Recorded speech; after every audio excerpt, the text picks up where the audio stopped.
నమస్తే. హెల్త్‌కి సంబంధించి ఎన్నో విషయాలు మన హెల్త్ ఛానల్‌లో మనం మాట్లాడుకుంటూ ఉన్నాం. కొత్త కొత్త కార్యక్రమాలు వస్తూ ఉన్నాయి. ప్రతిదాన్ని ఆదరించండి, అందరికీ షేర్ చేయండి. మందులతో పని లేకుండా మనం హ్యాపీగా మన భారత సంపద ఎన్నో ఇచ్చిందండి. భరతభూమి ఎంతో ఇచ్చింది మనకి.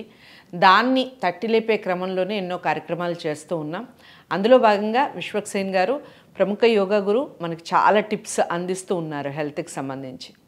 ఈరోజు మరో ముఖ్యమైన టాపిక్ మాట్లాడబోతున్నాను.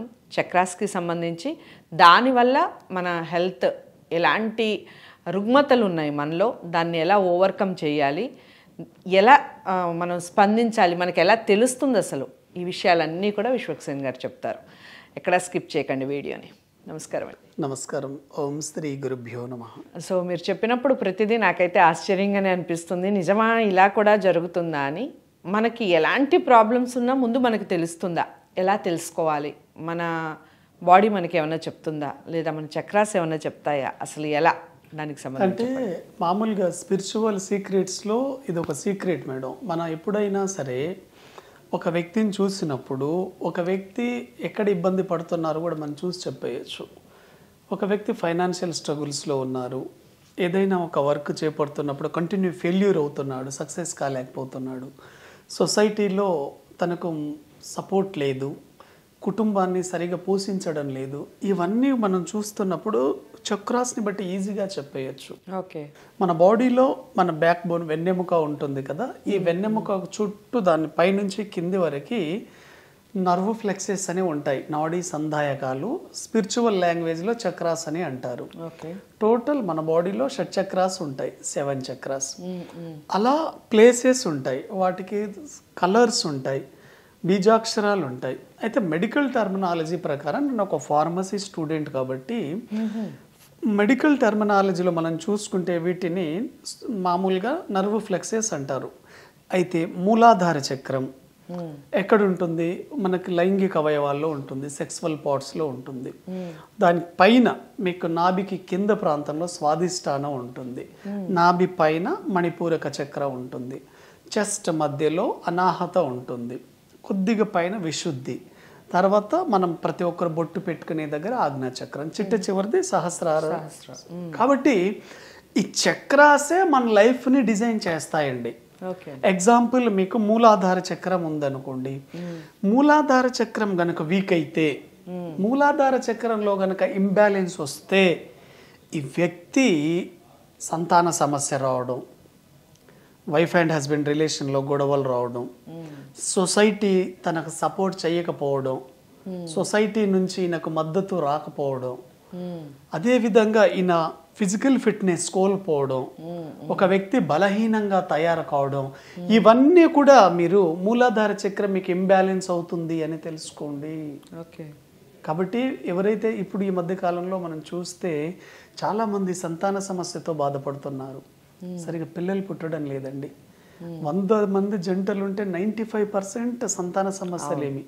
కాబట్టి మీరు ఏమర్థం చేసుకోవాలి, మీ బాడీలో సెక్సువల్ ఆర్గాన్స్ ఇంబ్యాలెన్స్గా ఉన్నాయి, మరి ఏం చేయాలి దీనికి? ఎప్పుడైనా గుర్తుపెట్టుకోండి, మీ మూలాధార చక్రం అంటే మనకు ఒక బిల్డింగ్కి బేస్ ఎంత ఇంపార్టెంటో మన బాడీకి మూలాధార చక్రం అంత ఇంపార్టెంట్ అండి. అది బాగా పనిచేయాలి అంటే మీరు ఫిజికల్ వర్క్స్ బాగా చేయాలి అండి. ఎక్సర్సైజ్ కానివ్వండి, జిమ్ కానివ్వండి, ఆసనాలు కానివ్వండి, వాకింగ్ కానివ్వండి. ఎప్పుడైతే మీ బాడీ ఫిట్గా ఉంటుందో మీ మూలాధార చక్రం చాలా స్ట్రాంగ్గా ఉంటుంది.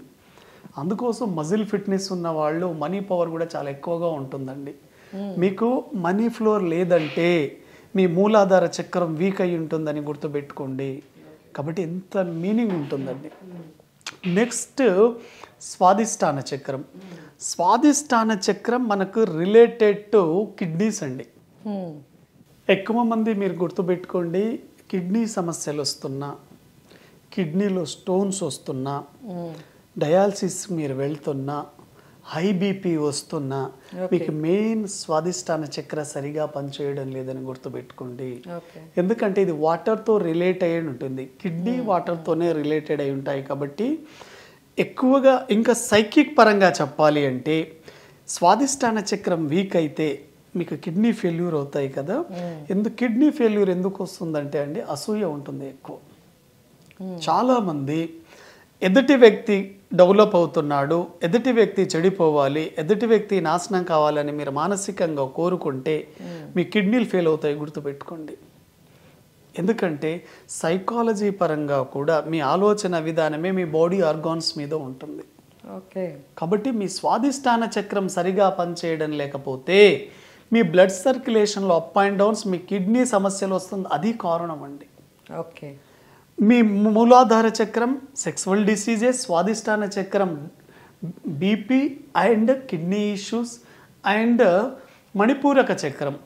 మణిపూరక చక్రం మన డైజెషన్ సిస్టమ్ అండి, టోటల్ డైజెషన్. అంటే డైజెషన్ రిలేటెడ్ ఇష్యూస్ మీకు వస్తున్నాయి అంటే మణిపూరక ఫెయిల్ అయిందని గుర్తుపెట్టుకోండి. ఇప్పుడు మీరు ఎప్పుడైతే కిడ్నీ రిలేటెడ్ ఇష్యూస్ వస్తున్నాయి, స్వాదిష్టాన చక్రం బాగా పనిచేయాలి అంటే ఎదుటి వ్యక్తిని ప్రేమగా పలకరించండి, ఎదుటి వ్యక్తితో ప్రేమగా ఉండి వాళ్ళ మంచి కోరుకోండి. జస్ట్ ఎప్పుడు మీరు మానసికంగా మారితే హెల్త్ మారుతుందండి. రైట్. కాబట్టి వాటర్ బాగా తీసుకోవడం ద్వారా మీ కిడ్నీలు యాక్టివేట్ అవుతాయి, స్వాదిష్టాన్ని కూడా చాలా ఎక్సలెంట్ ఉంటుంది. నెక్స్ట్ మణిపూరక మీరు ఎప్పుడైనా గుర్తుపెట్టుకోండి, మీరు మంచి ఆహారం తీసుకుంటే ఆటోమేటిక్గా యాక్టివేట్ అవుతుందండి. అంటే అమృత ఆహారం కానివ్వండి, ఫైబర్ ఫుడ్స్ కానివ్వండి, ఎక్కువగా ఫ్రూట్స్ కానివ్వండి, లిక్విడ్ రిలేటెడ్ కానివ్వండి తీసుకుంటే, అంటే ఈ మైదా కానివ్వండి, జంక్ ఫుడ్ ఇటువంటివి అవాయిడ్ చేస్తే ఆటోమేటిక్గా మీ మణిపూరక చక్రం యాక్టివేట్ అవుతుంది. రైట్. అనాహత చక్రం అండి మనకు చెస్ట్ మధ్యలో ఉంటుంది. ఎవరికైతే అనాహత చక్రం వీక్ అయి ఉంటుందో వాళ్ళకి హార్ట్ అటాక్స్ వస్తాయి. రైట్. మీకు హార్ట్ అటాక్స్ వస్తున్నాయంటే సింబల్ ఏంటి?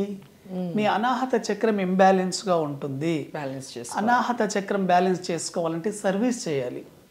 మీరు ఎప్పుడైతే సేవ చేస్తూ ఉంటారో ఆటోమేటిక్గా మీకు ఎటువంటి జబ్బులు ఉన్నా కరిగిపోతాయి. ఎందుకంటే సేవ చేస్తున్నారంటే మీలో ఈగో ఉండదండి. ఒక వ్యక్తి అక్కడికి వెళ్ళి సేవ చేస్తున్నాడు అంటే ఈగో లెస్గా ఉండే చేస్తారు. ఈగో ఉన్న వాళ్ళు ఎవరు సేవ చేయరు, గుర్తుపెట్టుకోండి. కాబట్టి అనాహత చక్రం యాక్టివేట్ అవ్వాలంటే ఎప్పుడైతే మీకు హృదయ స్పందన వస్తుందో అనాహత చక్రం నుంచి మీ హార్ట్ చాలా బాగవుతుంది. కాబట్టి సర్వీస్ మీరు అలవాటు చేసుకుంటే వెరీ వెరీ పవర్ఫుల్. నెక్స్ట్ విశుద్ధి అండి. విశుద్ధి చక్రం ఎప్పుడైతే మీకు ఇంబ్యాలెన్స్ ఉంటుందో మీ వాక్ శుద్ధి ఉండదు, సంకల్పాలు మీకు నెరవేరవు. ఎందుకంటే వాక్శుద్ధి లేనప్పుడు ఇంకా సంకల్పాలు ఎలా నెరవేరుతాయి? కాబట్టి ఎప్పుడైతే విశుద్ధి ఫెయిల్ అవుతుందో మీకు థైరాయిడ్ ఇష్యూస్ వస్తాయి, గొంతు రిలేటెడ్ సమస్యలు ఉంటాయి. కాబట్టి దానికి ఇంతకుముందు మనం చెప్పాం భ్రామరి. జస్ట్ మీరు భ్రామరి చేసుకుంటే చాలండి, విశుద్ధిని మీరు యాక్టివేట్ చేయొచ్చు. జస్ట్ భ్రామరి అంటే మీరు 2 చెవుల్లో ఈ పెట్టుకొని మిగతా అన్ని థమ్స్ ఇలా పెట్టుకొని బ్రీతింగ్ బాగా తీసుకొని తుమ్మిదలాగా సౌండ్ చేస్తూ బయటికి వదిలితే చాలు, మీకు ఆటోమేటిక్గా సెట్ అయిపోతుంది విశుద్ధి. ఆజ్ఞా చక్రం అండి అన్నిటికంటే ముఖ్యం ఆజ్ఞ. ఎప్పుడైతే మీకు ఆజ్ఞా చక్రము మీకు పవర్ఫుల్గా ఉంటుందో మిగతా కింద ఉండే అన్ని చక్రాస్ యాక్టివేట్ అవుతాయి. కాబట్టి ఆజ్ఞ బాగా పనిచేయాలి అంటే మీ ఆలోచన పాజిటివ్గా ఉండాలి. ఎప్పుడైతే మీరు పాజిటివ్ థింకింగ్లో ఉంటారో ఆటోమేటిక్గా అన్ని చక్రాలు ఆజ్ఞా చక్ర రిలేటెడ్లో వస్తాయి. చిట్ట చివరిది ఏంటి అంటే సహస్రారం. సహస్రార చక్రం యాక్టివేట్ కావాలి అంటే మీరు యూనివర్స్తో కనెక్షన్లో ఉండాలి. యూనివర్స్ కనెక్షన్ అంటే ఏంటి? మెడిటేషన్లో ఉంటే చాలు. మెడిటేషన్లో కనెక్ట్ ఉన్నప్పుడు మీకు అన్ని చక్రాలు బాగుంటాయి, మీ విశ్వశక్తి లోపలికి వస్తుంది, శరీరం అంతా శుద్ధ అవుతుంది, ఎటువంటి అనారోగ్య సమస్యలు ఉండవు. కాబట్టి మీ చక్రాస్ని బట్టి మీరు ఎక్కడ ఆరోగ్య సమస్యలు ఉన్నాయి చాలా ఈజీగా చెప్పేయచ్చు. రైట్. సో చక్రాలు, వాటి పుట్టుపూర్వత్రాలు, అవి ఏ విధంగా మన మీద ప్రభావం చూపిస్తాయి, దాన్ని ఏ విధంగా యాక్టివేట్ చేసుకోవాలి, విషయాలన్నీ విన్నాం కదా వీడియోలో. చాలా బాగా అనిపించింది కదా. అలా అనిపించగానే మనం ఏం చేయాలి? అందరికీ షేర్ చేయాలి, లైక్ చేసి. ఇలాంటి విషయాల ద్వారానే నేను ముందే చెప్పాను ఈ కార్యక్రమం మొదట్లో, ఎలాంటి మాత్రలు వేసుకోకుండా, లైక్ టాబ్లెట్స్ ఎలాంటివి వాడకుండా మన హెల్త్ని హ్యాపీగా లీడ్ చేయొచ్చు. సో ఫాలో అయ్యే ప్రయత్నం చేయండి, నలుగురికి షేర్ చేసే ప్రయత్నాన్ని మర్చిపోకండి. మరో మంచి వీడియోతో మళ్ళీ కలుద్దాం. నమస్తే.